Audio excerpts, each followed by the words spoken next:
teed up very nicely, especially in that last panel, talking about context and how it's important, not only talking to people, but with ChatGPT as well. And we've spent a lot of conversation about communications and why it's so important, but has anyone heard one of these in like the last week in a meeting? Yeah, it's never a good sign. And as someone who spent the majority of my career in meetings that aren't great, it's like, how can we make this better? And if you take away anything, don't ever say this to anyone. It just makes everyone anxious. It's not great. Always try to create a little bit of context. So why is this a problem? It's expensive. From a time you will never get back, from money, and also creates disinformation. If each one of these dots as a person, you literally spawn a huge communication and telephone game where one person was in the meeting, 5 people had FOMO. That great meeting term, by the way, meeting FOMO. And it causes confusion, a lack of trust, and people don't know what you're talking about because they don't even know where to start. So whenever possible, start with why. Meet people where they are and tell them why something is important. Then go into the what and then the how from there. Simplify your message, and whenever possible, show, don't tell. It's just much easier for someone to understand something if you demonstrate it as opposed to talking at someone. So when you have a chance, come prepared. Obviously, we've covered that as like every meeting 101, create an agenda. But why should someone care? It should be a part of how you create something. And start with why, and whenever possible, check for your audience's familiarity with the topic, because otherwise you might be over-explaining something to someone and wasting their time again. So, one of my favorite movies.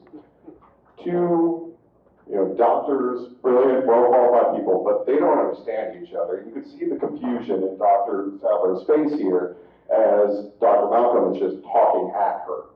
But from a showing standpoint, we then have what I understood even as a 7-year-old is, oh, I get chaos theory now because a drop of water will go in different directions. And I have a really quick demo of that.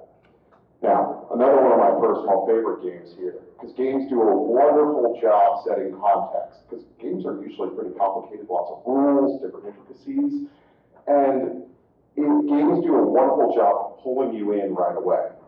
And it tells you why. The world is coming to an end. What? You need to build a rocket and leave the planet, and how you're going to do that by contributing to a project. And very quickly, you're into a game.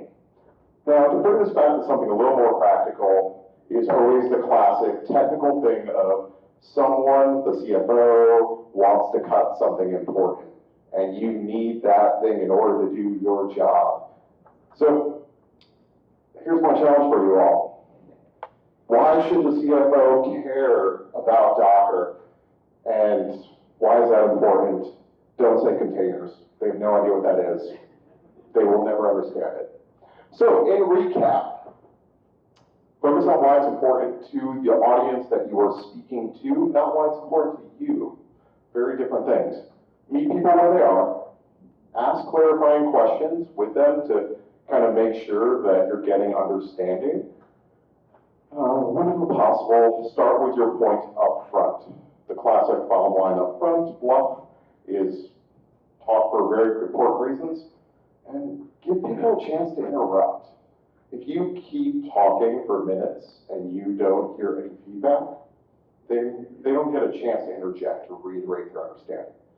So, I have a challenge for you all, if you choose to accept it. How can you improve your context and communications?